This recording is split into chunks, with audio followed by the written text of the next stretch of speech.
नमस्कार, स्वागत है आप सभी का आयुष्मान भव में। मैं हूं प्रीति सिंह। आयुष्मान भव में आज हम बात करेंगे प्लास्टिक सर्जरी की।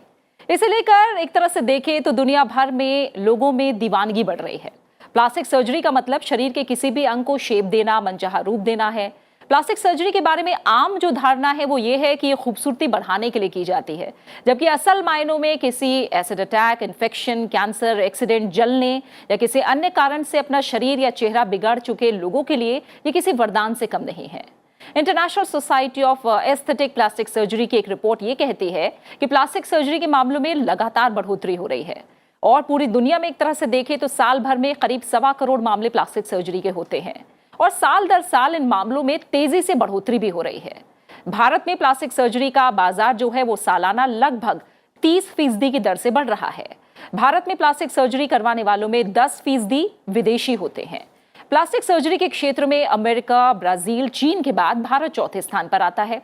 तो आप भी अगर प्लास्टिक सर्जरी को लेकर कोई भी सवाल करना चाहते हैं या इस बारे में आपके मन में कोई उत्सुकता है या प्रश्न है तो आप हमसे आज साझा कर सकते हैं, क्योंकि आपके सवालों के जवाब देने के लिए मेरे साथ स्टूडियो में 2 खास मेहमान मौजूद हैं।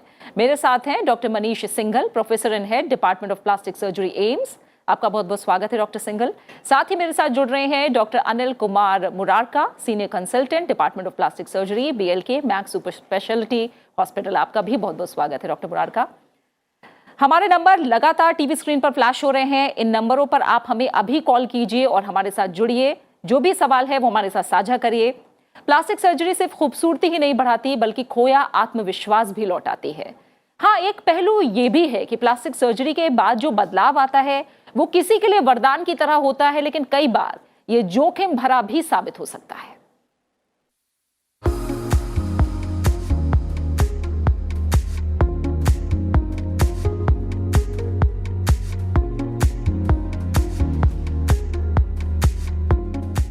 आज के समय में प्लास्टिक सर्जरी का चलन काफी ज्यादा बढ़ गया है।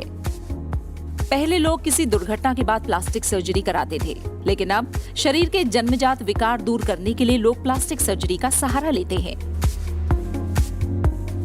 प्लास्टिक सर्जरी एक महंगी प्रक्रिया है। यह आनुवांशिक विकार या शरीर के किसी हिस्से में जन्मजात विकार को ठीक करने में मदद करती है। प्लास्टिक सर्जरी एक ऐसी मेडिकल प्रक्रिया है जो सुंदर दिखाने के लिए शरीर की बनावट को बदल सकती है। प्लास्टिक सर्जरी शरीर के अलग अलग अंगों जैसे आंख, होठ, नाक, ब्रेस्ट आदि पर की जा सकती है। आमतौर पर यह सर्जरी 2 तरह की होती है। रिकंस्ट्रक्टिव सर्जरी, जिसमें शरीर के क्षतिग्रस्त अंग या हिस्से को ठीक किया जाता है।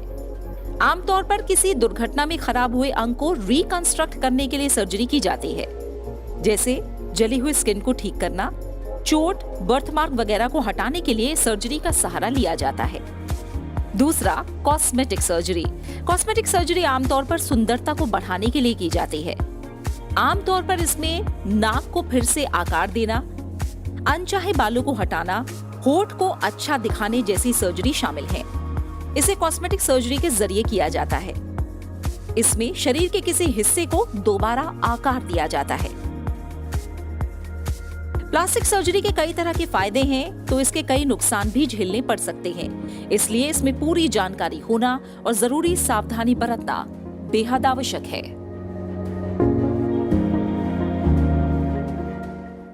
तो प्लास्टिक सर्जरी को लेकर आपके मन में भी कोई सवाल है तो आप हमसे साझा कीजिए। इसे लेकर जानकारी तो लोगों में है ही, कई तरह के भ्रम भी हैं जो इसे लेकर हैं और जागरूक होना प्लास्टिक सर्जरी को लेकर बहुत ज़्यादा ज़रूरी है। पहले कॉलर हमारे साथ जुड़ गए हैं। विनोद ने हमें कॉल किया है, मुंबई से हमारे साथ जुड़े हैं। विनोद, शुक्रिया हमें कॉल करने के लिए। बताइए आपका क्या सवाल है। हाँ, हमारे बिटिया है, उनके मुंह की सर्जरी कराना है जी। तो खर्चा कितना आएगा और कहाँ करना पड़ेगा?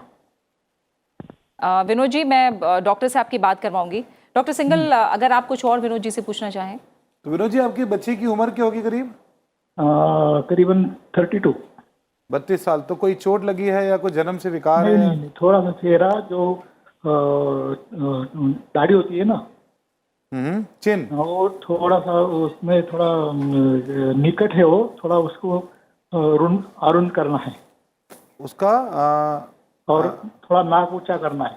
नाक ऊंचा करना है। हाँ, तो बेसिकली आप कॉस्मेटिक सर्जरी की तरफ आप मेरे को लगता है आपका थोड़ा जरा डायरेक्शन है। पैसे तो बताने बहुत मुश्किल है, क्योंकि कई सारे सरकारी अस्पतालों में फ्री भी होती है और ट्रस्ट अस्पतालों में थोड़ी कम रेट में भी होती है। लेकिन आप चाहें तो कोई आसपास कोई भी अच्छे डॉक्टर के पास जा सकते हैं, और ये मेरे को लगता है कि ये पूरी तरह ठीक हो सकती है। ठीक है। डॉक्टर मुरारका जी, आप क्या राय देंगे? विनोद अपनी बेटी को लेकर थोड़ा परेशान है, 32 साल उनकी उम्र है, आपकी तरफ से क्या राय होगी उनके लिए? सबसे पहले तो मैं ये कहना चाहूँगा कि हमें उनको देखना पड़ेगा अल्टीमेटली वो चाहते क्या हैं, और डिपेंडिंग ऑन उनकी जो भी प्रॉब्लम है उसके हिसाब से उनका सॉल्यूशन हम प्रोवाइड कर सकते हैं डेफिनेटली। और पैसे की बात, जो खर्चे की बात जो उन पूछ रहे हैं, सभी मरीज पहले यही पूछते हैं कि कितने पैसे लगेंगे। वो देखे बिना बताना बहुत मुश्किल काम है। और जैसे डॉक्टर मनीष ने बोला, तो सरकारी अस्पताल में वो फ्री हो जाती है, ट्रस्ट वाले अस्पताल में उनमें कम पैसे लगते हैं। मैं प्राइवेट सेक्टर में काम करता हूँ और हमारे यहाँ भी ये हो सकती है, परंतु ये यहाँ थोड़ा एक्सपेंसिव है। इतनी भी एक्सपेंसिव नहीं है कि आप अफोर्ड ना कर सकें, परंतु हो सकती है। बिल्कुल। और प्लास्टिक सर्जरी को लेकर आमतौर पर सबसे ज़्यादा जो सवाल जहन में आता है लोगों के, वो यही आता है कि इसमें खर्चा बहुत ज़्यादा लगता है। तो इसे लेकर भी आगे में और क्या राय है, किस तरह से कितना हम मान सकते हैं कि लागत कितनी आएगी, इसको लेकर और ज़्यादा सवाल पूछूंगी आपसे। लेकिन पहले मैं समझना चाहूँगी डॉक्टर सिंघल, प्लास्टिक सर्जरी को जो साइंस है या कहीं डॉक्टर्स हैं वो कैसे देखते हैं, क्या होती क्या है प्लास्टिक सर्जरी?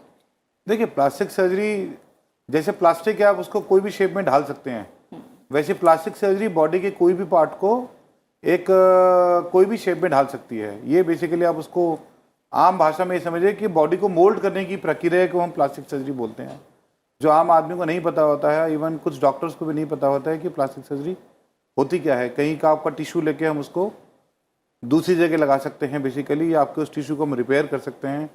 आपकी उंगलियां अगर मुड़ गई हैं तो उनको हम रिपेयर कर सकते हैं। तो यह प्लास्टिक सर्जरी का पूरा एक बड़ा डोमेन है जो लोगों को नहीं पता है। बिल्कुल। डॉक्टर मुरारका, अगर बात की जाए प्लास्टिक सर्जरी की, तो कैसे की जाती है, होता क्या है इसमें? देखिए मैम, प्लास्टिक सर्जरी के दो ब्रॉड सब डिवीज़न हैं।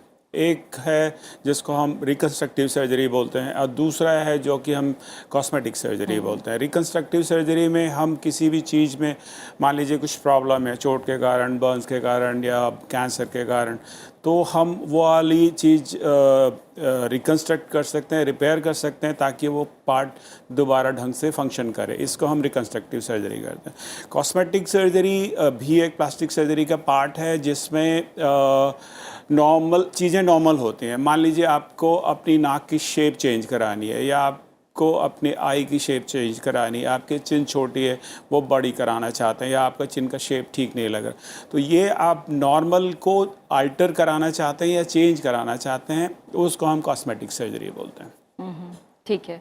तो मोटे तौर पर जैसा आपने बताया कि रिकंस्ट्रक्टिव सर्जरी और कॉस्मेटिक सर्जरी दो तरह की सर्जरी होती है जो प्लास्टिक सर्जरी के अंदर आती है। एक और कॉलर हमारे साथ जुड़े हैं, एपी खान ने दिल्ली से हमें कॉल किया है। खान साहब, शुक्रिया हमें कॉल करने के लिए। प्रश्न पूछिए अपना। जी, सवाल बताइए। हेलो डॉक्टर साहब, मेरे ना आंखों के नीचे काले काले वो आ गए और जिल्द भी सुखड़ गई है, तो मैं ये चाहता हूँ जैसे ये हीरो सलमान खान वगैरह ने खिंचवा ली है, तो मेरी क्या हो सकती है ये? खान साहब, आप अपनी उम्र बताइए। मेरी उम्र है 55।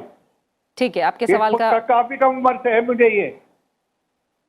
लंबे समय से आपको ये दिक्कत है? जी जी जी जी। ठीक है डॉक्टर सिंघल, जैसा सवाल अभी खान साहब ने पूछा है, ज़्यादातर लोगों के मन में ये सवाल होता है कि अगर मान लीजिए उम्र बढ़ने के साथ हमारे स्किन में कोई प्रॉब्लम आ रही है, और ख़ास तौर से हम देखते हैं कि झुर्रियाँ आती हैं या आंखों के नीचे कालापन बढ़ जाता है, या चेहरे का थोड़ी रंगत है वो फीकी पड़ने लग जाती है, तो इसके लिए भी लोग प्लास्टिक सर्जरी का सहारा लेना चाहते हैं और चाहते हैं कि कोई ऐसा हमें सर्जरी या फिर कोई ऐसा उपाय मिले जो एक तरह से परमानेंट हो और लंबे समय तक चले। तो क्या प्लास्टिक सर्जरी का रुख किया जा सकता है ऐसी चीज़ों के लिए?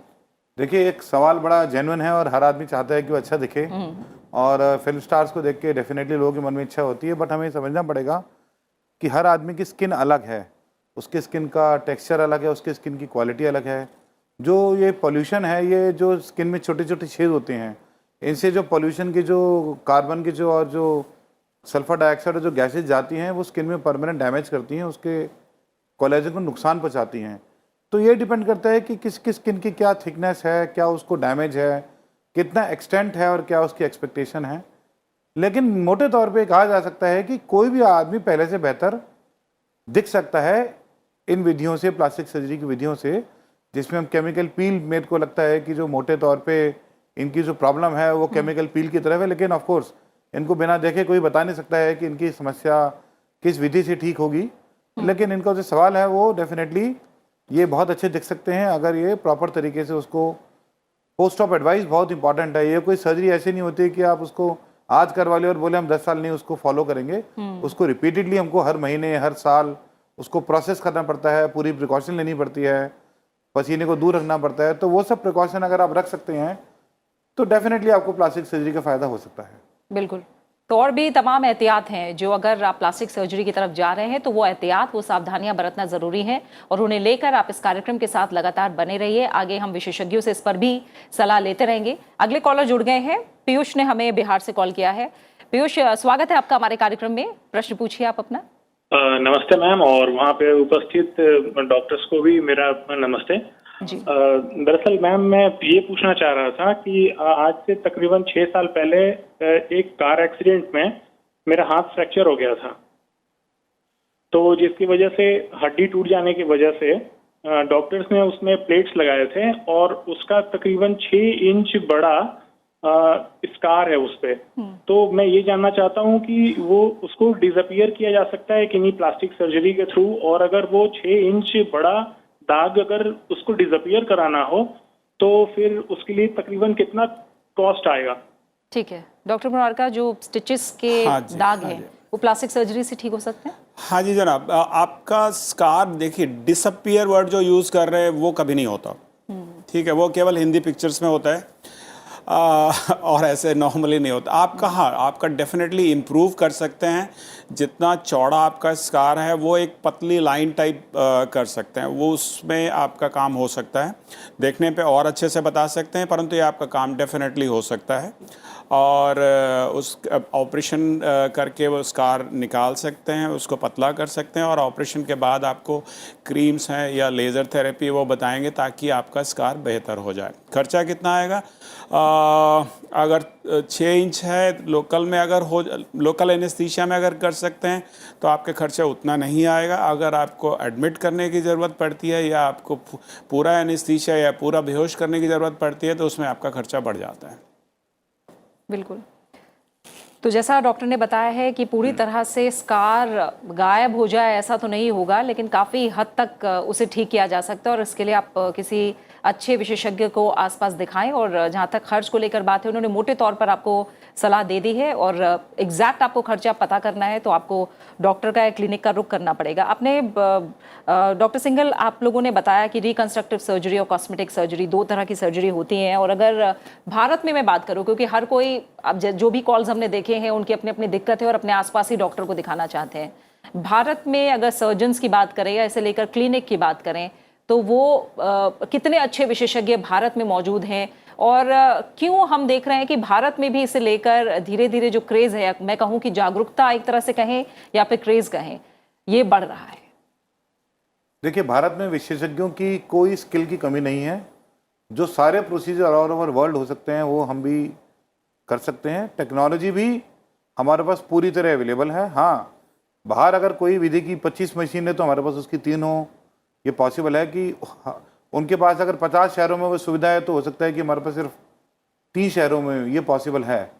लेकिन सारी सुविधाएं और सारी स्किल इंडिया में अवेलेबल है। कोई ऐसी मेरे को चीज़ नहीं दिखती जो कि कोई ऐसी चीज़ है जो अभी 3-4 महीने पहले आई है, मुश्किल नहीं कह सकता आपसे, बट हम ऑलमोस्ट कंधे से कंधे मिला के विदेशों से हम काम करते हैं। और जहाँ तक इसके क्रेज़ की बात है तो ये सब तो बेसिकली लोगों का जो फ़ोन है या जो कम्युनिकेशन चैनल है लोगों के बहुत तेज़ी से खुले हैं और कोविड टाइम में और तेज़ी से खुले हैं ये, तो हमारे पास भी पेशेंट्स की जो संख्या है पूछने की और करवाने की वो तेज़ी से बढ़ रही है और इसकी शायद यही इसके एक रीज़न मेरे को लगता है। बिल्कुल। धर्मेंद्र सिंह ने हमें कॉल किया है, उत्तर प्रदेश से हमारे साथ जुड़े हुए हैं। धर्मेंद्र जी, शुक्रिया कॉल के लिए। बताइए आपका सवाल क्या है? होंठों की सर्जरी और मसूड़ों की सर्जरी के विषय में जानना है जी। कोई परेशानी है आपको या आपके परिवार में किसी को? धर्मेंद्र सिंह। ठीक है। ठीक है डॉक्टर सिंघल, अगर आपसे मैंने बात की, डॉक्टर मुरारकर से मैं पूछती हूँ क्योंकि क्रेनियोफेशियल सर्जरी में आपकी एक्सपर्टीज भी है, मसूड़ों और होठों की सर्जरी को लेकर क्या ये भी अलग अलग तरह की होती हैं, और अगर कोई और जानकारी भी आप लेना चाहें कॉलर से। हाँ धर्मेंद्र जी, मैं ये जानना चाहूँगा आपको तकलीफ क्या है, आप चाहते क्या है, आपने होठों से या आपने मसूड़ों में आपको क्या प्रॉब्लम है? जैसे मसूड़ों धर्मेंद्र जी, आपसे एक अपील है, गुजारिश है, टीवी की आवाज आप बिल्कुल कम कीजिए, फिर आपको हमारी भी आवाज ठीक से सुनाई देगी और आपकी आवाज भी हम तक सही तरह से पहुंचेगी। टीवी की आवाज बंद रखिए। जी जो डॉक्टर होंठ मुरारकर। फट जाते हैं, हाँ बताइए। तो होठों के द्वारा चोट वगैरह किनारे लग जाती है, उसमें जो अच्छे नहीं लगते हैं होंठ, तो उसकी सर्जरी के विषय में जानना है। एक बार फिर से बोलेंगे धर्मेंद्र जी, आपको तकलीफ डॉक्टर क्या है? मुरारकर ये कह रहे हैं कि होठों के किनारे पे जैसे चोट लग जाती है तो उस वजह से वो ठीक नहीं लगते हैं। आई थिंक जो जिस हिसाब से वो अपनी तकलीफ बता रहे हैं वो सर्जिकल प्रॉब्लम नहीं है, वो मोस्ट प्रॉब्लम विटामिन डेफिशिएंसी है, इसके कारण उनके होठ कट रहे हैं और वो मेडिकल ट्रीटमेंट से ठीक हो जाएंगे। ठीक है धर्मेंद्र जी, अगर आप जुड़े हुए हैं तो आपसे हम थोड़ा सा और समझना चाहेंगे कि आपने अभी तक किसी चिकित्सक को, किसी डॉक्टर को दिखाया है इस परेशानी को लेकर? ठीक है, धर्मेंद्र अभी हमारे साथ जुड़े नहीं हैं। डॉक्टर मुरारकर, जैसे मैंने अभी डॉक्टर सिंघल से भी पूछा कि कितने, डॉक्टर सिंघल ने बताया कि स्किल्ड डॉक्टर्स हैं जो यहाँ हैं, और एक तरह से देखें और इतिहास को खंगालें तो माना ये भी जाता है कि प्लास्टिक सर्जरी की शुरुआत कहीं ना कहीं भारत में ही हुई। और अब जैसे मैंने शुरू में भी बताया कि अमेरिका, ब्राज़ील और चीन के बाद भारत का नंबर आता है, और यहाँ भी बहुत बड़ी तादाद में, मतलब 10% जो भी प्लास्टिक सर्जरी हो रही है वो विदेशी है, ऐसे हैं जो भारत में रुक करते हैं। तो इसे लेकर आपका टेक क्या है, आपकी प्रतिक्रिया क्या है? स्किल वाइज जैसे डॉक्टर मनीष ने आपको बताया, वैसे मैं भी यही बोलना चाहूँगा, स्किल वाइज सब इंडिया में हर चीज़ पॉसिबल है, हर चीज़ पॉसिबल है, और जो बाहर हो रही है वो सब चीज़ इंडिया में हो रही है। मैंने खुद बाहर काम किया है 3.5 साल ऑस्ट्रेलिया में, और मैं अगर कंपेयर करूँ आज की स्थिति और वहाँ की स्थिति, तो हम उनके बराबर हैं, बिल्कुल उनके बराबर। और हम, आप 10% बोल रहे हैं, हमारी प्रैक्टिस, जैसे मैं BL कपूर हॉस्पिटल में प्रैक्टिस करता हूँ और हमारे 30% पेशेंट हैं जो कि इंटरनेशनल होते हैं, तो और दिन ब दिन ये संख्या बढ़ते ही जा रही है। ठीक है, तो डॉक्टर सिंघल, ट्रीटमेंट को लेकर और खर्चे को लेकर ज़्यादा से ज़्यादा लोग जानना चाहते हैं, लेकिन मैं थोड़ा सा और इसका वाइडर एस्पेक्ट्स में मैं समझना चाहूँगी। आप लोगों ने रिकंस्ट्रक्टिव सर्जरी और कॉस्मेटिक सर्जरी की बात की है, क्या एक तरह से माना जाए कि सभी अंगों में ये सर्जरी हो सकती है लगभग? ये आपने बहुत अच्छा सवाल पूछा, और ये लोगों को डाउट रहता है, जैसे कि न्यूरो सर्जन है सिर्फ नर्व्स की या ब्रेन की सर्जरी करते हैं, कार्डियक सर्जन सिर्फ हार्ट की सर्जरी करते हैं, plastic surgeon head to toe सारी सर्जरी करते हैं, right from hairs, face, neck, shoulders, hand, पेट की सर्जरी, एब्डोमेन की या थाइस की, बोन की, कैंसर जो हटा देते हैं उसमें नई बोन को लगाना, हाथों में जो केबल कट जाते हैं, जो उंगलियां अलग हो जाती हैं उनको जोड़ना। तो प्लास्टिक सर्जरी की एक बहुत बड़ी डोमेन है जो ऑल ओवर बॉडी हम काम करते हैं। और इसमें एक बात और मैं चाहूँगा कि जो लोग समझें कि प्लास्टिक सर्जरी बहुत सारे लोगों के लिए नेसेसिटी होती है, it is not a luxury. जिसकी उंगली कट गई, उसकी उंगली अपनी जुड़वानी है, उसके लिए वो नेसेसिटी है। जिसका बहुत बड़ा मांस का पोर्शन आ गया बाहर और उसको उसी पैर से वापस चलना है या उसकी हड्डी को जुड़ना है, उसके लिए प्लास्टिक सर्जरी नेसेसिटी है। और कैंसर के बाद बहुत बड़े बड़े घाव बन जाते हैं, उनको वापस से लगा के आदमी के बोलने की, खाने की कैपेसिटी को वापस लाना, ये भी प्लास्टिक सर्जरी का ही पार्ट है। बिल्कुल, इसके बारे में और जानेंगे हम आगे भी, लेकिन एक कॉलर हमारे साथ जुड़े हुए, उनको हम बात कर लेते हैं। शत्रुघ्न ने बिहार से हमें कॉल किया है। शत्रुघ्न जी, बहुत बहुत धन्यवाद आपका हमारे साथ जुड़ने के लिए। आपका सवाल क्या है, बताइए। सवाल है जो बाएं हाथ के अंगूठे के बगल जो उंगली है वो कट गया है, माने ये तीनों ही, माने उसको प्लास्टिक सर्जरी कराना है, चाहे उसको बढ़ाने के लिए कोई ऐसी है? बच्चा का उम्र समझिए 16 साल है। 14 साल का आपका बच्चा है, उनकी 3 उंगलियां लगभग कट गई हैं, आप ये कह रहे हैं? एक उंगली कटी है, तीनों गिरे पर से, माने ये हाथ के जो तेसी है ना वो यहाँ जड़ी से कट गया है। अच्छा अच्छा, पूरी एक उंगली नहीं है। जी, डॉक्टर तो मुरारका, उसको- इन्हें आप क्या बताएंगे? उंगली कट चुकी है 14 कि साल। इनके पास कई सारे ऑप्शंस हैं। एक तो अगर एक पॉसिबिलिटी ये भी है कि उनकी पैरों की उंगली हम हाथ में लगा सकते हैं। हाँ, पैर में ज़रूर एक उंगली कम हो जाएगी या 2 उंगली कम हो जाएगी, डिपेंडिंग ऑन उनको कितनी सारी उंगली हम लगाते हैं। परंतु पैर जैसे चलने के काम आता है तो उसमें उतनी फ़र्क नहीं पड़ता। वैसे अगर हम उंगली हाथ में लगा देते तो हाथ का फंक्शन काफ़ी इम्प्रूव हो जाता है। तो ये पॉसिबिलिटी है, ये बड़ी सर्जरी है परंतु पॉसिबल है और हो सकती है। दूसरा, अगर वो इतनी बड़ी सर्जरी नहीं कराना चाहते हैं तो आर्टिफिशियल फिंगर भी लग सकती हैं, और उसमें भी आजकल काफ़ी एडवांसमेंट है। फंक्शनल उसमें भी काफ़ी अच्छे काम करने की इम्प्रूवमेंट हो जाती है। यानी आप बता रहे हैं कि ये जो उंगली लगाई जाएगी वो भले ही पैर की लगाएं या फिर आप कह रहे हैं कि आर्टिफिशियल भी लगाई जा सकती है, वो काम भी करेंगी? पैर की उंगली लगाएंगे बिल्कुल काम करती है, और अगर आर्टिफिशियल भी लगाते हैं तो वो भी काम करती है। बिल्कुल, तो इसका सहारा लिया जा सकता है। एक कॉलर है, राही ने दिल्ली से हमें कॉल किया है। राही, शुक्रिया कॉल करने के लिए। प्रश्न पूछिए अपना। मैं डॉक्टर साहब नमस्ते, आपको नमस्ते। मेरे 4 साल का बेटा है जिसको गिरने से पत्थर से चोट लग गई थी। तो मैं चाह रहा हूँ कि उसके जो आंख पे निशान है वो ठीक हो जाए, मतलब जो उसके जो 1-2 इंच का जो गहरा घाव है वो सर्जरी से क्या ठीक हो सकता है डॉक्टर साहब? ठीक है डॉक्टर सिंघल, निशान ये है आंख के आपको पास। बच्चा कितना बड़ा है? 4 साल। 4 साल। और कोई गड्ढा है कि निशान है? हाँ, वो हल्का सा गड्ढा भी है सर। और आंख की जो पलक है उस पे है या फिर जो ऊपर साइड। आईब्रो है? नहीं सर, बिल्कुल लेफ्ट साइड की जो आंख है उसके जस्ट बगल में, आंख पे नहीं है, आंख के बगल में है, लेफ्ट साइड का जो आंख है उसके बगल में। तो आपको बच्चा थोड़ा छोटा है अभी, थोड़ा अगर आपको लगता है कि बच्चा स्कूल जाता है और ज़्यादा उससे विचलित नहीं होता है और ज़्यादा परेशान नहीं होता है तो थोड़ा वेट करें तो बेटर है, क्योंकि उसमें अगर गड्ढा है तो उसमें हम लोग कुछ फैट वगैरह भर सकते हैं और निशान उसको ज़रूर ठीक हो सकता है उसका। पर छोटे बच्चों में यूजुअली प्रोसीजर हम अवॉइड करते हैं क्योंकि उसमें बेहोशी का रिस्क होता है थोड़ा, और बच्चों में प्रोसीजर्स थोड़े से हम अवॉइड करते हैं। लेकिन अगर आपको लगता है कि काफ़ी गहरा है और बच्चा उससे विचलित होता है, स्कूल में परेशान होता है, तो डेफिनेटली आपको कंसल्टेशन करना चाहिए। बिल्कुल, तो सुझाव का आप ध्यान रखें डॉक्टर मुरारका। और अगर मैं सवालों की बात करूं, जैसे अभी डॉक्टर सिंघल ने भी बताया कि 4 साल का बच्चा है तो अभी थोड़ा इंतज़ार कर लेना चाहिए। मोटे तौर पर अगर देखें, कोई प्लास्टिक सर्जरी को लेकर मन बना रहा है तो आपको क्या लगता है कि कौन सी ऐसी बड़ी बातें हैं जिनका ख्याल रखना चाहिए? मैम, अगर कुछ चीज़ें हैं जिनको करना ही है, मान ली, तो वो उसके लिए हम बाकायदा छोटी उम्र में भी करते हैं। जैसे कोई बच्चा आया जिसके होंठ कटा हुआ है या तालू कटा हुआ है, तो होंठ हम 3 से 6 महीने में रिपेयर कर देते हैं। तालू कटा है, तालू के 2 फंक्शन होते हैं, जैसे एक खाना निगलने के लिए और दूसरा बोलने के लिए। तो वो बच्चा जब बोलना चालू करता है उसके पहले ही हम ये रिपेयर कर देते हैं। ये सब चीज़ों में हम उम्र के ज़्यादा वेट नहीं करते।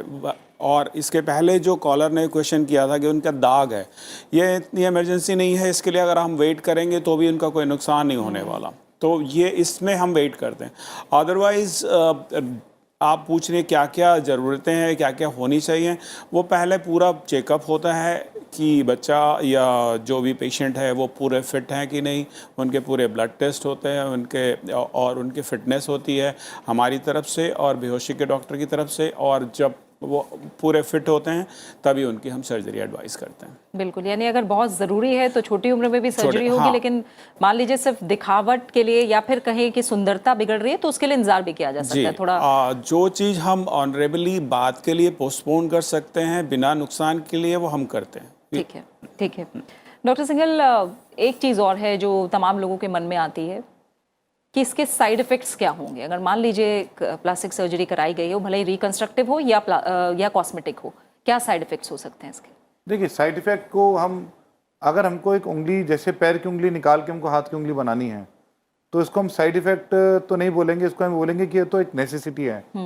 तो जो नेसेसरी स्टेप्स हैं सर्जरी के, उनमें हम कहीं ना कहीं बॉडी के किसी पोर्शन से हम खाल को, मांस को या मसल को लेते हैं और लगाते हैं। तो उस जगह उस मसल का काम हम देखते हैं कि वो हैंडल हो सके ठीक से, तो उसको हम साइड इफेक्ट नहीं बोलते हैं।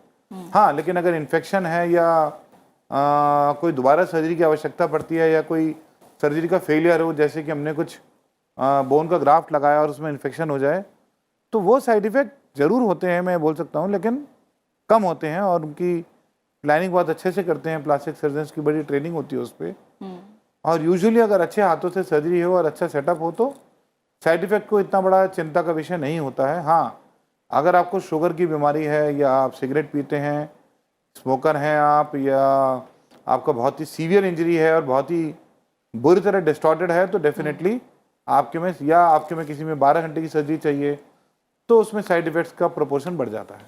ठीक है। धीरेन्द्र ने कॉल किया है हमें, बिहार से हमारे साथ जुड़े हुए हैं। धीरेन्द्र जी, आपका भी स्वागत है हमारे कार्यक्रम में, अपना प्रश्न पूछिए आप।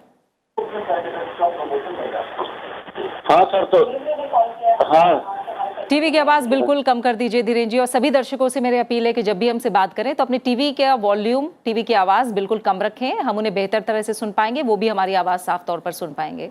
बताइए धीरेन्द्र जी, एक बार में अपना सवाल पूछिए। ठीक है ठीक है। तो जली हुई है, उसमें करीब 20 वर्ष पहले जली हुई थी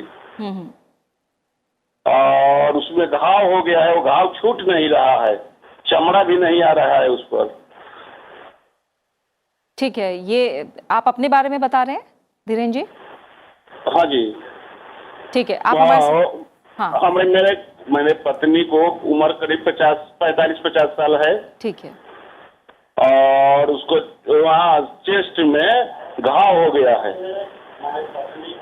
ठीक है, ठीक है धीरेन्द्र जी, आप हमारे साथ बने रहिए। डॉक्टर मुरार का खास तौर से ऐसे लोगों को इस सर्जरी की ज़्यादा ज़रूरत है जो लोग जल गए हैं और स्किन में प्रॉब्लम है, तो आप धीरेन्द्र जी को क्या बताएंगे? फिर से मैं यही बोलना चाहूँगा कि एक बार हम मरीज़ देखेंगे और क्यों नहीं भर रहा है उसका कारण जानना पड़ेगा, और जो भी है उनका जो भी जख्म है या वुंड है वहाँ पे वो असेस करके हम डेफिनेटली उसको बंद कर सकते हैं, या भरने के लिए अगर चमड़ी लगाना चाहें तो चमड़ी लगा सकते हैं। मान लीजिए बोन वगैरह एक्सपोज हो गई है या दिख रही है या कुछ और भी प्रॉब्लम है, तो उसमें हम मोटा मांस या फ्लैप जिसको बोलते हैं वो फ्लैप भी लगा सकते हैं। तो ये पॉसिबल है डेफिनेटली। इसमें ऐसा जख्म कोई भी ऐसा नहीं हो सकता कि जिसको हम भर नहीं सकते, भर जाएगा बिल्कुल। ठीक है, तो एक बार आप किसी अच्छे डॉक्टर को दिखाइए इसे लेकर और उनकी सलाह और सुझाव भी लीजिए। ओम प्रकाश जी ने कॉल किया है, बेंगलोर से हमारे साथ जुड़े हैं। ओम प्रकाश जी, शुक्रिया कॉल के लिए। बताइए क्या प्रश्न है आपका, पूछिए। उंगली आधी कट गई है तो उसका ट्रीटमेंट हो सकता है क्या? ठीक है, एक और ऐसा ही सवाल था, उसका जवाब दिया था, लेकिन मैं आपके सवाल का एक बार और जवाब लेती हूँ। डॉक्टर सिंघल, आप अगर इन्हें राय ये उम्र क्या होगी आपकी? 35 साल। और उंगली कौन सी उंगली है? अंगूठे के बगल वाली है या छोटी है, बीच वाली है? इंडेक्स फिंगर के बगल वाली, मिडिल फिंगर बेसिकली। हाँ, मिडिल फिंगर। तो डिपेंड करता है कि किस लेवल से आपकी उंगली कटी है। अगर बिल्कुल आप मान के चलते हैं कि बीच में से कटी है, तो जैसे कि सर ने बताया कि आर्टिफिशियल फिंगर आप लगा सकते हैं, या फिर उसको हम बड़ा भी कर सकते हैं। 2 फिक्सेटर लगते हैं, उसमें पतली सी पिन लगती है और एक तरीके का स्क्रू का सिस्टम होता है। स्क्रू को घुमाते रहते हैं तो उंगली बड़ी होती रहती है, लेकिन ये टेक्निकली थोड़ा मुश्किल है और कोई अच्छी टीम ही कर सकती है और प्रोसीजर थोड़ा लंबा है। पर उसमें देखना पड़ता है कि जो आपकी बाकी की उंगली है उसका फंक्शन कितना है, क्योंकि कभी कभी उंगली अगर आपकी लंबी कर दें हम और वो मोड़े ना, तो वो उल्टा आपको ज़्यादा परेशान करती है क्योंकि वो बाहर खड़ी रहती है। तो ये सब थोड़ा कॉम्प्लिकेटेड आपको बिना देखे बताने के लिए, लेकिन आपकी डेफिनेटली उंगली लंबी भी हो सकती है और आर्टिफिशियल फिंगर भी आप लगा सकते हैं। डॉक्टर मुरार का कई बार लोगों को ये कहते सुना गया है आमतौर पर, और ये मैंने भी सुना है कि मान लीजिए कोई अंग या ख़ास तौर से उंगली कट गई है आपकी, तो तुरंत उसको उसी जगह पे लगाइए और डॉक्टर के पास तुरंत जाइए, तो वो वैसे की वैसे ही लग सकती है। इसे लेकर जो आम धारणा है वो क्या है और सही बात क्या है, बताइए थोड़ा। उंगली बिल्कुल जुड़ सकती है। आपको कुछ सावधानियां बरतनी पड़ती हैं। अगर वो ध्यान रखें और आप जो आपकी उंगली कटी है उसके साथ और मरीज को लेके अगर हॉस्पिटल जहाँ पे ये फैसिलिटी है वहाँ जाएं। दिल्ली में तो खासकर सभी अस्पतालों में ये फैसिलिटी है। तो वो बिल्कुल जुड़ सकती है। उसमें ये सावधानी रखनी पड़ती है कि जो आपकी उंगली कटी है उसको आप एक साफ़ कपड़े में लपेट के उसको पॉलीथीन में रखिए और उसके चारों तरफ बर्फ़ डाल दीजिए। उसको डायरेक्ट बर्फ़ में नहीं डालना है, उसको पहले पॉलीथीन में लपेट लीजिए और उसके चारों तरफ बर्फ़ रहे ताकि वो ठंडी रहे, ठीक है। और जितनी जल्दी हो सके आप हॉस्पिटल चले जाइए और हॉस्पिटल में आपका कि कैसे कटी है, शार्प कट है माने ठीक कि या पूरी तरह से नष्ट हो गई है, तो उसके हिसाब से होता है। परंतु हाँ, अगर शार्प कट है तो वो बिल्कुल जुड़ सकती है। ठीक है। केदारनाथ जी ने कॉल किया है हमें, हैदराबाद से हमारे साथ जुड़े हैं। केदारनाथ जी, स्वागत है आपका हमारे कार्यक्रम में, आप प्रश्न पूछिए अपना। मेरा सवाल है कि मेरा राइट साइड नेक में मैम एक सेबासिस सिस्ट बोल के एक ने थोड़ा बड़ा होता है मैडम, वो ब्लॉक हो गया, तो लगभग 1 सेंटीमीटर साइज है मैडम। तो उसके लिए मैंने सर्जरी के तुरंत प्लास्टिक सर्जरी कर सकते हैं मैडम, नहीं तो अलग से करना पड़ेगा? ठीक है डॉक्टर सिंघल, आप समझ पाए हैं सवाल? कुछ 8 सेंटीमीटर नेक बोला है, बाकी मैं 1 सेंटीमीटर सेबासिस सिस्ट है सर। हाँ तो ठीक है, सेबासिस सिस्ट 1 सेंटीमीटर की आपकी गर्दन में है। डाउन वो आप अगर इन्फेक्शन नहीं है आपको, आप शुगर की आपको कोई बीमारी नहीं है, तो आप डायरेक्टली उसको ऑपरेट करा सकते हैं। मेरे हिसाब से कोई ऐसी समस्या आपको नहीं आनी चाहिए। मैंने removal and also plastic surgery दोनों एक साथ कर सकते हैं सर? देखिए, प्लास्टिक सर्जरी की जो विधि है सर वो भी एक सर्जरी है, प्लास्टिक सर्जरी को अलग नहीं है। प्लास्टिक सर्जन ही उसको ऐसे उसमें इंसिजन लगाएगा कि वो बंद हो जाए निकलने के बाद। ऐसा नहीं हो सकता कि एक आदमी उसको निकाल देगा और दूसरा आदमी उसको प्लास्टिक सर्जरी कर देगा। वो रिमूवल के साथ साथ ही होती है। तो या तो प्लास्टिक सर्जन को वो टीम में होना चाहिए या प्लास्टिक सर्जन खुद भी उसको पूरा कर सकता है। डिपेंड करता है कि आप जहाँ जाते हैं वहाँ क्या सिस्टम है। ठीक है सर, धन्यवाद सर। अच्छा, एक चीज़ और है जो लोग कम जागरूक हैं इसे लेकर डॉक्टर मुरार का, जब प्लास्टिक सर्जरी की बात आती है, शुरू में ही डॉक्टर सिंघल ने साफ कर दिया कि प्लास्टिक की तरह मोल्ड कर सकते हैं, लेकिन कई लोगों को ये लगता है कि इसमें प्लास्टिक का इस्तेमाल होता है और जो स्किन की लेयर बनाई जाती है वो प्लास्टिक की होती है। तो इसको लेकर आप क्या साफ करना चाहेंगे? मैम देखो, प्लास्टिक सर्जरी वर्ड जो है वो ग्रीक वर्ड प्लास्टिकोस से आया है और जिसका मतलब होता है टू मोल्ड। डॉक्टर मनीष ने उसको आपको समझाया भी। इसमें कोई ऐसा नहीं है कि इसमें प्लास्टिक लगाया जाता है, ऐसा कुछ नहीं है। ठीक है, तो सिर्फ उस शब्द को लिया गया टू मोल्ड, यानी मोल्ड किया जा सकता है उस हिसाब से, इसलिए से प्लास्टिक सर्जरी कहते हैं। आर्टिफिशियल मटेरियल हम जरूर लगाते हैं, जैसे इम्प्लांट है या ब्रेस्ट इम्प्लांट है या टाइटेनियम प्लेट्स हैं, परंतु ऐसा स्पेसिफिकली प्लास्टिक लगाते हैं इसलिए इसको प्लास्टिक सर्जरी बोलते हैं, ऐसा नहीं है। ठीक है। और डॉक्टर मुरार का, अगर एक तरह से देखा जाए, जैसे अभी डॉक्टर सिंघल ने भी बताया था कि अगर आपको डायबिटीज़ है या और भी कई कुछ बीमारियां हैं तो आपको ज़्यादा सावधानी बरतने की ज़रूरत है। अगर मान लीजिए कोई कोमॉर्बिडिटी नहीं है तो क्या कोई भी प्लास्टिक सर्जरी करवा सकता है? हाँ, अगर ज़रूरत है तो क्यों नहीं करा सकता। इवन कोमॉर्बिडिटीज़ के साथ भी हो सकती है प्लास्टिक सर्जरी आपकी, परंतु उसमें हमें प्रिकॉशंस ज़्यादा लेना पड़ता है ताकि जब हम सर्जरी करें तो सब चीज़ नॉर्मल हो और कंट्रोल में रहें, तभी करना चाहिए। अदरवाइज़ ऐसा नहीं है कि अगर आपको कोई कोमॉर्बिडिटीज़ है तो आपकी प्लास्टिक सर्जरी नहीं हो सकती, ऐसा नहीं है। ठीक है डॉक्टर सिंघल, प्लास्टिक सर्जरी को लेकर हाल फिलहाल कुछ खबरें भी हमने सुनी कि कई लोगों की, कुछ बहुत कम ऐसे मामले हैं, कुछ लोगों की मौत हुई तो किसी की सर्जरी बिगड़ गई। किस तरह के रिस्क फैक्टर्स इसमें हैं और क्या बड़ी बातें हैं जिनका ध्यान रखना ज़रूरी है ताकि इस तरह की नौबत ना आए? देखिए, रिस्क जो है वो लाइफ का जब बात करते हैं हम, तो लाइफ का रिस्क तब आता है जब कोई इन्फेक्शन फैल जाए पूरी बॉडी में, क्योंकि वरना आप अगर उंगली की सर्जरी कर रहे हैं तो कोई यूजुअली रिस्क लाइफ को नहीं होता है। और वो रिस्क तब फैलता है जब जो आपके इंस्ट्रूमेंट्स हैं या आपका जो ओटी जहाँ आप काम कर रहे हैं या जो आपका सर्जन है वो ट्रेंड नहीं है और वेल इक्विप्ड नहीं है। अगर सर्जन आपका ट्रेंड है, आपका साफ़ सुथरा एनवायरनमेंट है ओटी में और इन्फेक्शन कंट्रोल की प्रैक्टिस होती है, और अगर सर्जरी में कुछ 12 घंटे की सर्जरी है तो 2 घंटे मरीज़ को रखने की सुविधा है, और सारी सुविधाएं अगर वहाँ पे हैं पेशेंट की और ढंग से प्रोसीजर हो तो वर्चुअली कोई रिस्क नहीं है उसमें। ठीक है। सबसे ज़्यादा इम्पोर्टेंट है कि आप अपना सर्जन और हॉस्पिटल ढंग से चूज करें। हाँ, मैं यही सुनना चाहूँ। क्वालिफाइड प्लास्टिक सर्जन या क्वालिफाइड डॉक्टर के पास जाना बहुत जरूरी है।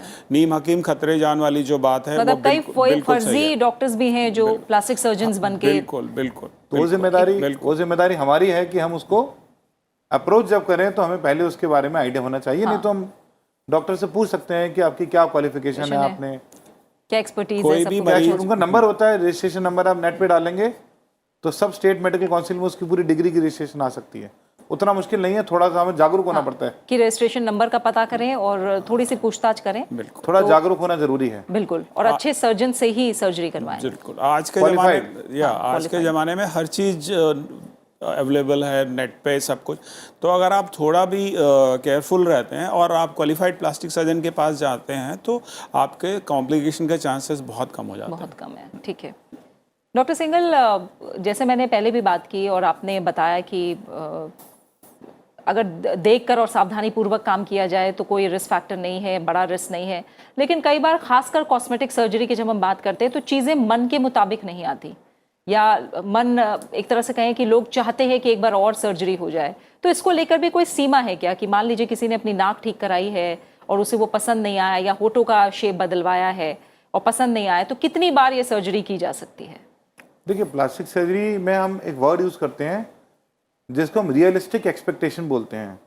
जो एक्सपेक्टेशन है वो रियलिस्टिक होनी चाहिए। डॉक्टर जो प्रॉमिस करता है वो भी रियलिस्टिक होना चाहिए कि ये कर सकते हैं। और बहुत ज़्यादा उसमें हम अगर एक्सपेक्टेशन डॉक्टर या पेशेंट रखेंगे तो बहुत मुश्किल है।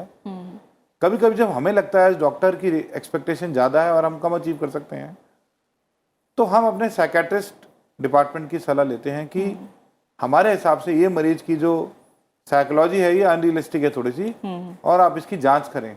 अगर वो लोग फिट बोलते हैं तभी हम उस प्रोसीजर को करते हैं, वरना हम उसको नहीं करते हैं, क्योंकि बहुत अनसेफ होता है पेशेंट की साइकोलॉजी के लिए। और कितनी बारी की अगर बात है तो आप चाहे 50 बारी करें, वो प्रॉब्लम नहीं है। बट जो निशान है स्किन में जो हम लगा रहे हैं चाकू से या जिसको हम ओपन कर रहे हैं, उसमें जो हीलिंग है वो ठीक से हो जाए। यूजुअली 3 से 6 महीने लगते हैं पूरी ढंग से हीलिंग हो जाए। लेकिन उसी एरिया में हम अगर दोबारा सर्जरी करते हैं तो वो चिपक जाता है उस एरिया में, तो दोबारा उसको छुड़ाना पड़ता है, तो दोबारा उसमें ब्लीडिंग ज़्यादा होती है। तो वो जो दोबारा जो सर्जरीज हैं उसमें रिस्क कॉम्प्लिकेशंस का बढ़ता रहता है। लेकिन कुछ इंजेक्शन की विधियाँ जैसे बोटॉक्स है, उनको आप चाहें तो आराम से 8-10 बारी आप रिपीट कर सकते हैं। तो सेम एरिया में सर्जरी बार बार करने में रिस्क स्कार का और ब्लीडिंग का डेफिनेटली होता है। ठीक है, एक और कॉलर हैं, हमें मनोज ने कॉल किया है, बिहार से हमारे साथ जुड़े हुए हैं। शुक्रिया मनोज हमें कॉल करने के लिए। सवाल पूछिए आप अपना। जी सर, बताइए।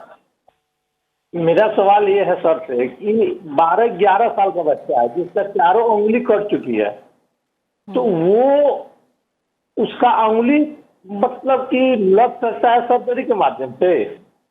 ठीक है मनोज जी, आप अभी जुड़े हैं हमारे कार्यक्रम में, हमने इस सवाल का जवाब दिया है। डॉक्टर मुरारका, एक बार आपसे भी चाहेंगे थोड़ा बताएं। खास तौर से मैंने देखा है उन इलाकों से ये कॉल ज्यादा हैं जहां मैं कहूँगी प्लास्टिक सर्जन अच्छे हो सकता है ना हो, फैसिलिटीज कम है जी। हाँ, मैं आपको फिर बताना चाहूँगा कि आपके पास 2 चॉइस हैं। एक तो आपके पैरों की उंगली लग सकती है, उन्हीं के बच्चों पैरों की। हाँ, पैरों की कटी है। मनोज जी, आप सुन पा रहे हैं हमें? जी सर, सुन रहे हैं। जो आपने बताया है वो पैरों की उंगली कटी हुई है?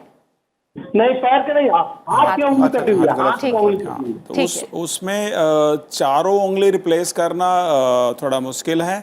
उसमें आपके पैरों से 1 या 2 उंगली लगा सकते हैं, परंतु उसमें आपको ये भी ध्यान रखना पड़ेगा, हाथ का फंक्शन डेफिनेटली इम्प्रूव हो जाएगा, परंतु पैरों की आपकी जहाँ से हम उंगली निकालते हैं वहाँ की उंगली कम हो जाती है। पैरों में चलते हैं इसलिए आपको ज़्यादा फंक्शन में कोई प्रॉब्लम नहीं होती, परंतु अगर हाथ में उंगली लग जाती है, अगर आपको 4 कटी या 2 भी लग जाती है, तो आपका फंक्शन बहुत इम्प्रूव हो जाता है। ठीक है, एक तो आपके पास ये है, और दूसरा ये है कि आप नकली उंगलियाँ लगा सकते हैं जो कि काम करती हैं, परंतु जो आपके पैर की उंगली लगी उससे कम काम करती हैं, देखने में अच्छी हो जाती हैं, बस ये है। ठीक है, कहता हूँ सर कि जो वो उंगली 11-12 साल की उम्र है जी, जो जैसा उसका उम्र बढ़ेगा तो वो बढ़ सकता है कि नहीं बढ़ सकता है? जो पैरों की अंगली लगेगी वो बढ़ती है, वो बढ़ती है।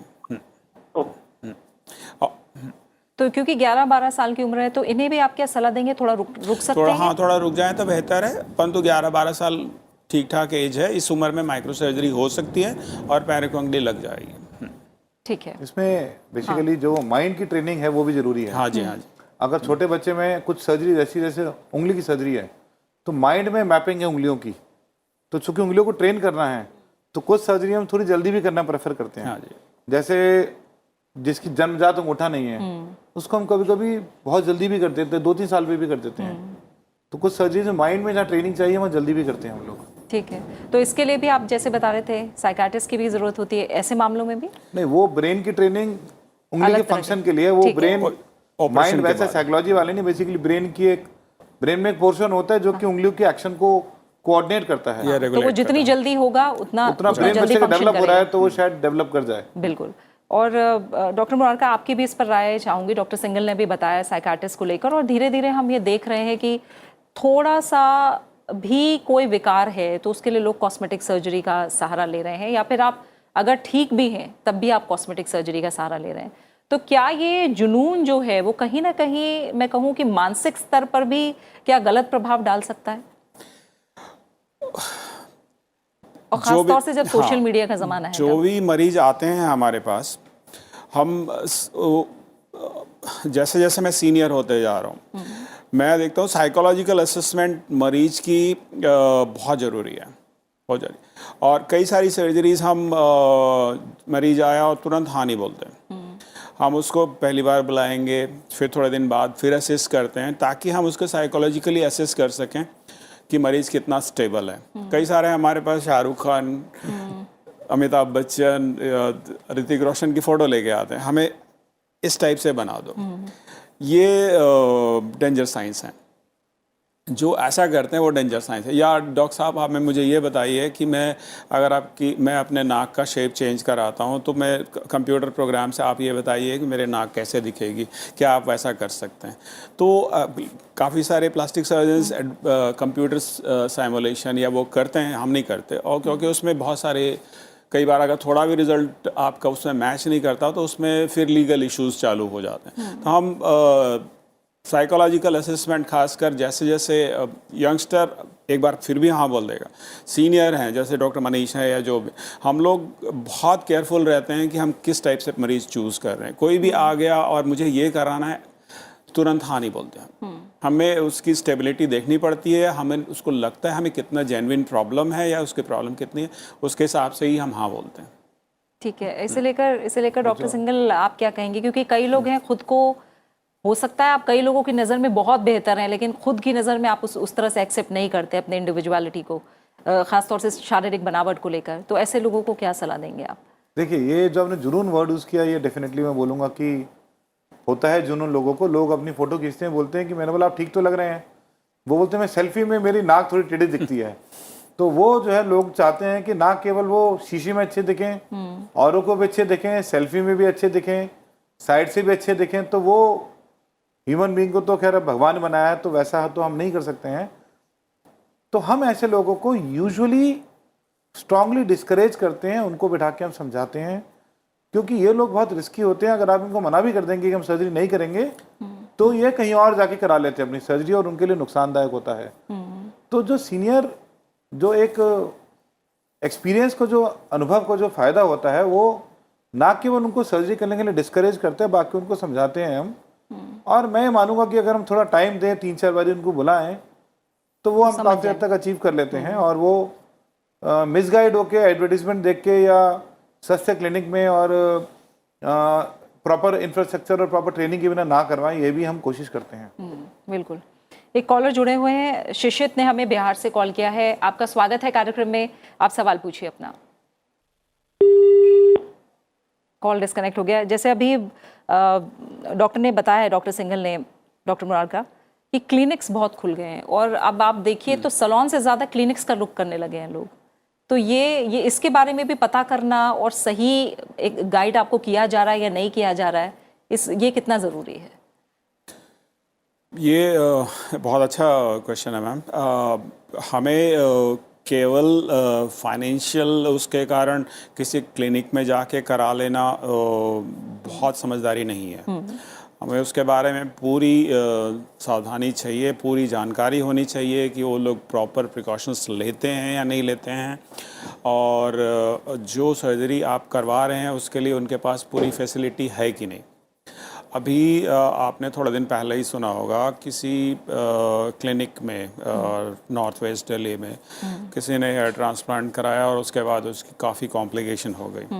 बाद में पता चला कि वो क्वालिफाइड लोग ही नहीं थे जो। तो ये केवल पैसे कम लग रहे हैं आपके, इसके लिए आप किसी भी हॉस्पिटल में जाके अपना काम करा लो, ये बिल्कुल समझदारी की बात नहीं है। तो आपको बहुत केयरफुल रहना चाहिए।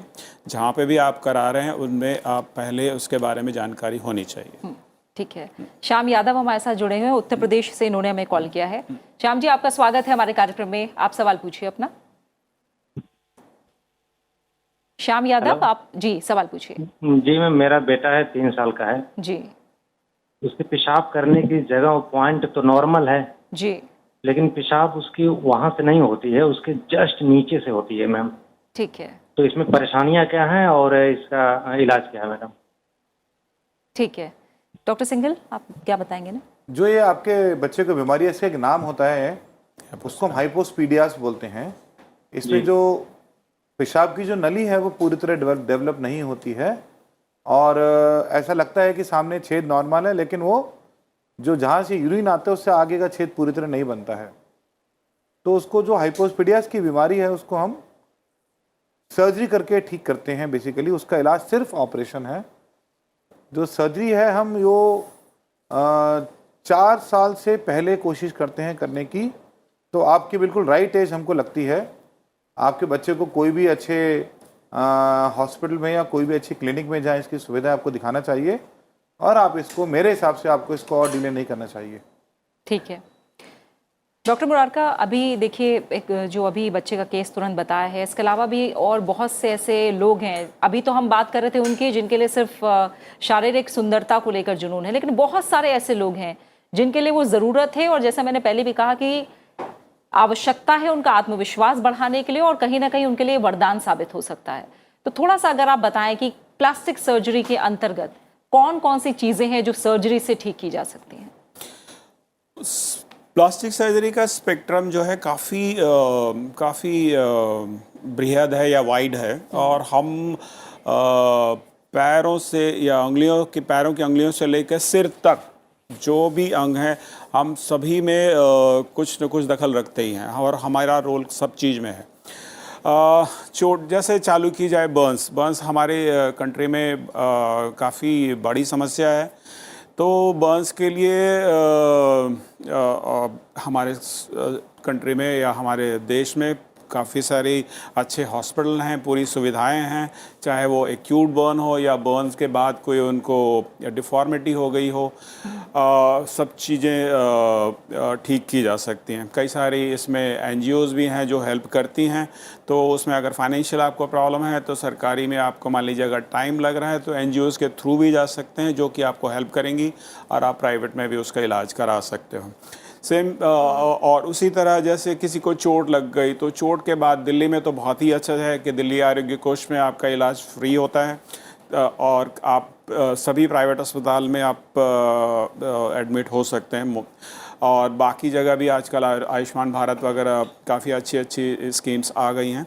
और उसमें आपका जैसे तुरंत चोट लगी है तो तब भी इलाज हो सकता है, या चोट के कारण और भी कुछ बाद में आपको कोई प्रॉब्लम है तो उसके लिए भी आपके पास सुविधाएं हैं। और उसी तरह कैंसर बहुत बड़ी समस्या है हमारे देश में। उसके लिए भी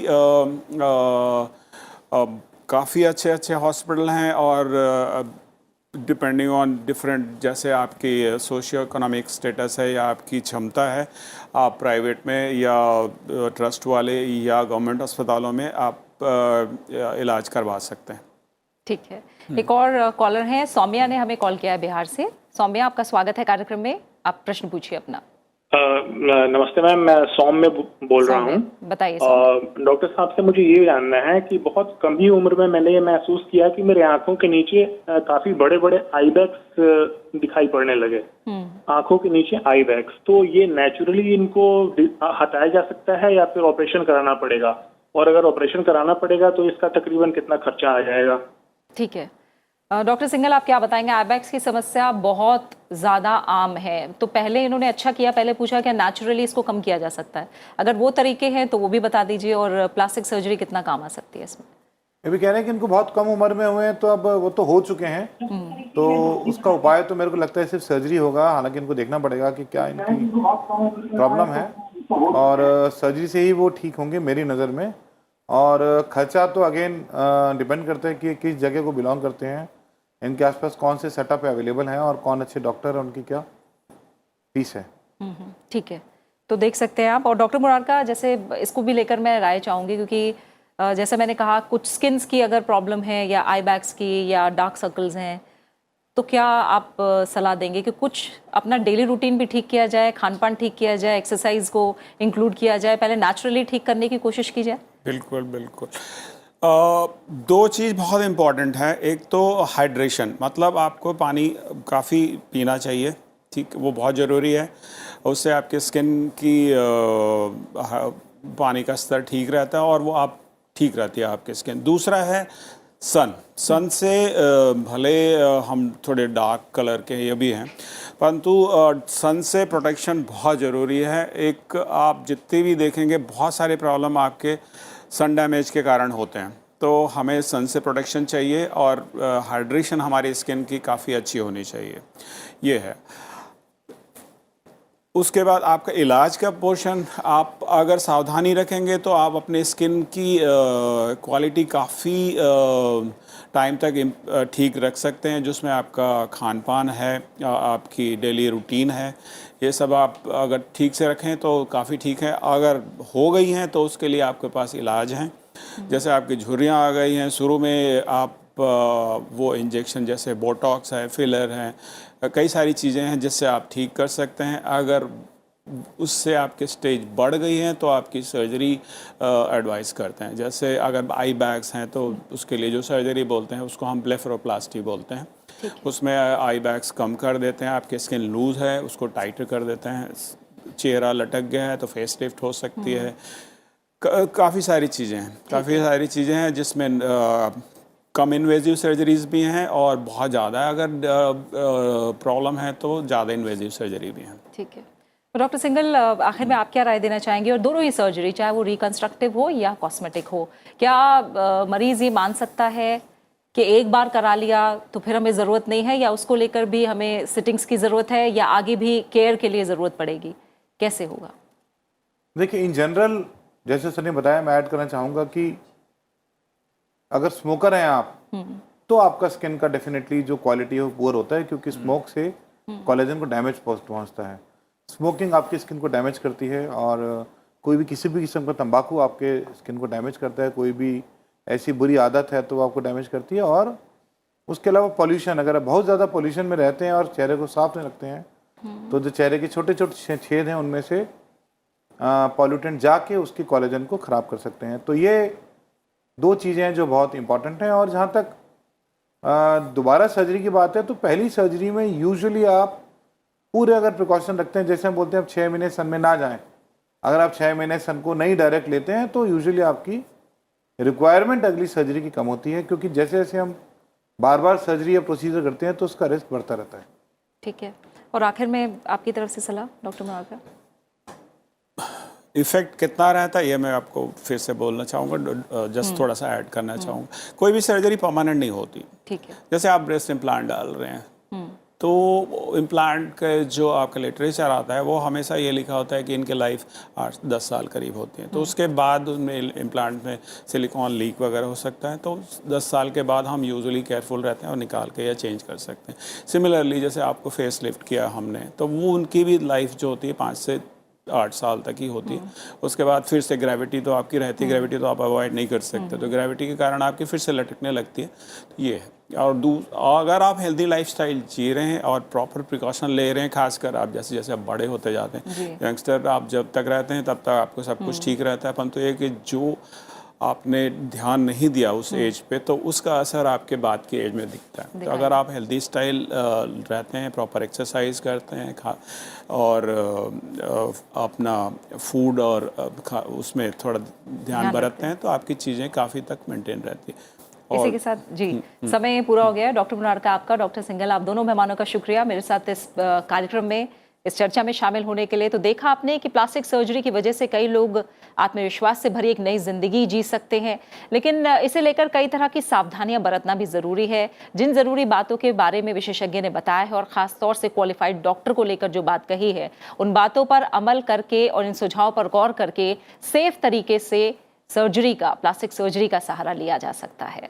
फिलहाल इस अंक में इतना ही। अगले अंक में हम बात करेंगे जोड़ों के दर्द, खासतौर से घुटनों के दर्द के बारे में। तो इससे जुड़ा कोई भी सवाल आप अगले शनिवार में हमसे पूछ सकते हैं। फिलहाल इस कार्यक्रम को आप YouTube पर भी देख सकते हैं। अपनी राय, सुझाव और प्रतिक्रिया हमारे साथ साझा कर सकते हैं। इसका हम इंतजार करते हैं। अपना अच्छे से ख्याल रखिए और मुझे दीजिए इजाजत। नमस्कार।